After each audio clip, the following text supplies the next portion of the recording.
Hi everyone, Amy Rogas here with the Farm Ranch team of Century 21 Integra. Today I'm going to talk to you about buyer agency agreements.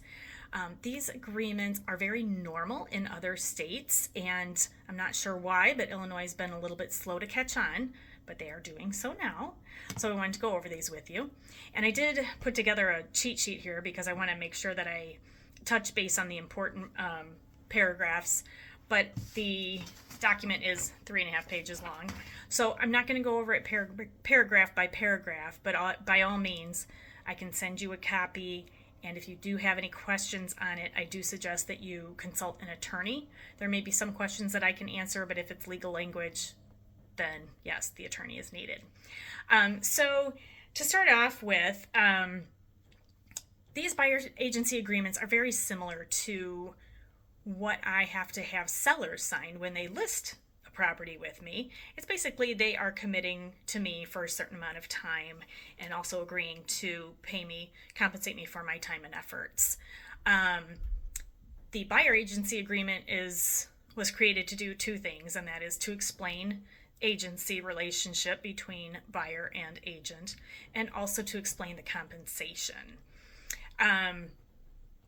With regards to representation, it is an exclusive agreement, so we ask that you work with myself and or any of the other members of my team, but no other agent.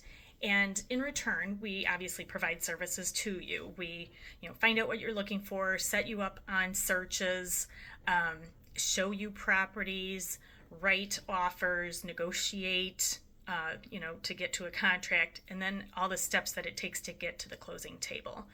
But again, in return, we ask that you are loyal to us.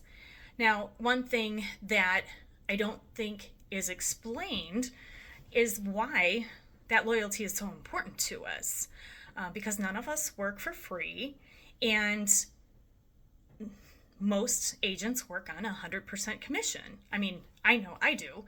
And so I do not get paid until a transaction closes. So say, for example, if I have a buyer that I take out to multiple different properties and work with them for several months, and then I go on vacation, and, lo and behold, the perfect property pops up for them. They contact another agent to go see it because I'm out of town, and they love it, put an offer in, buy it. Guess who misses out? I do. And that actually is a true story from years ago that I won't forget, but I'm much wiser now. And that is the reason why all agents need to have an agreement with their buyers. Total side note, I now have a team, so if I'm ever out of town and you want to see a property, you can still reach out to me and or any of my teammates, and they can get you into the property when I'm not available. Okay, so back to the agreement. With representation, there is also an exception. I'm licensed in Illinois. I can show you properties anywhere in Illinois, but of course there is a mileage limit and a knowledge limit as well. My MLS only covers, it's the greater Chicagoland area, but if you're looking at something, much further south or west, I may not have data and or, access to these properties. So long story short, if you're looking in a coverage area that I don't cover, then I can also, if you want to look in Chicagoland and somewhere else, I can get you a referral to that somewhere else area. And obviously the agent and I will work that part out, but that way you could be represented by both of us at the same time. The next part is term. So basically the length of the agreement.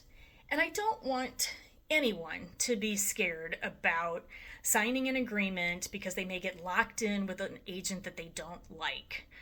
First and foremost, if you are new to buying and don't know me yet, interview other agents and see who you think you might click with and pick the best one, because it is a, hopefully not a super long road, but there's lots that goes into each transaction, and you want to make sure that you get along with your agent. I obviously well, first of all, I won't ask you to sign this until you do feel comfortable with me, but certainly ask me questions, and I want to make sure that comfort level is there as quickly as possible. Once we do sign the agreement, you can choose your length of time, 3 months, 6 months, kind of depends on the type of property you're looking for as to how long I think it might take. But if we're in the middle of that term and for some reason you want out, whether you're not looking anymore or just choose to go a different direction with another agent or whatnot, just let me know. I mean, it's just common courtesy and communication, and I can cancel the agreement. I just want to know that no longer to focus efforts on trying to find you something if you want to go a different direction. Let's see. Next is buyer duties. Oh yeah, that would be your duties. The biggest thing under this one is giving me relevant financial information. And yes, that is either proof of funds or a pre-approval letter. And for those two things, well, first and foremost, I want to make sure that the buyers that I'm working with are truly qualified to purchase because, again, time is of the essence and important, and I want to make sure that people that are going out with me are ready to buy. Otherwise, I'm spinning my wheels. The next thing would, in terms of the proof of funds or pre-approval letter, I've been asked recently what I need for that. And the proof of funds is if you have a recent bank statement, whether it's from your bank or your investment company like Edward Jones, then, and you want to share that full amount with me, great. Otherwise, have the banker or your investment person write a letter stating, hey, Jane Doe has X number of dollars that is liquid to be able to purchase a home. And you can make that X number of dollars whatever your budget is. The other thing would be a pre-approval letter, which again, lending institution, you need to get pre-approved.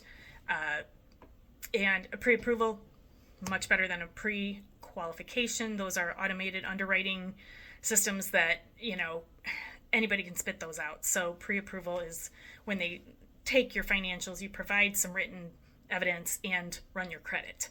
If you need lender recommendations, let me know. I have those. Let's see. Then it moves on to compensation. So as I mentioned, agents need to get paid for their services. We do not work for free. As it stands now, a vast majority of the sellers do cooperate with the buyer's broker, and they pay for the buyer broker fee.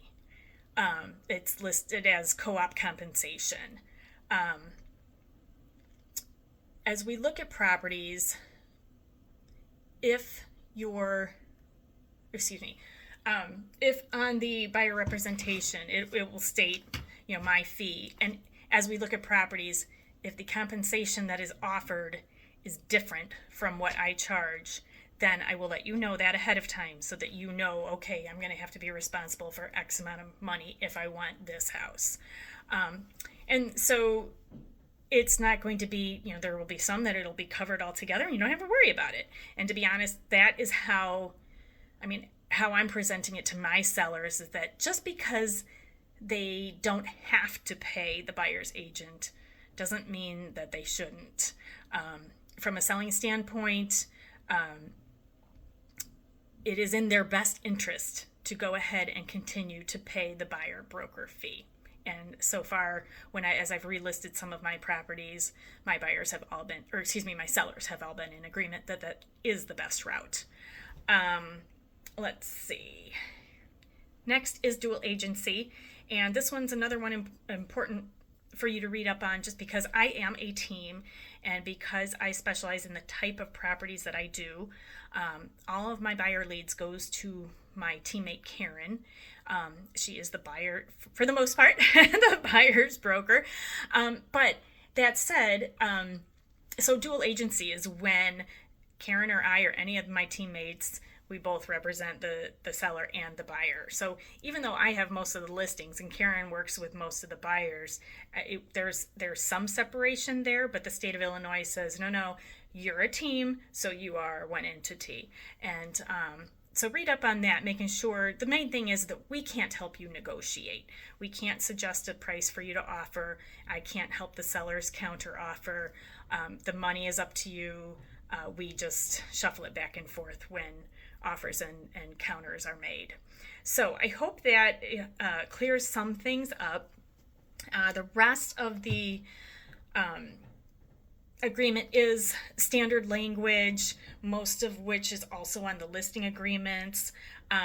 These documents were created by attorneys and they are widely used throughout Chicagoland, so it's nothing that I've created myself.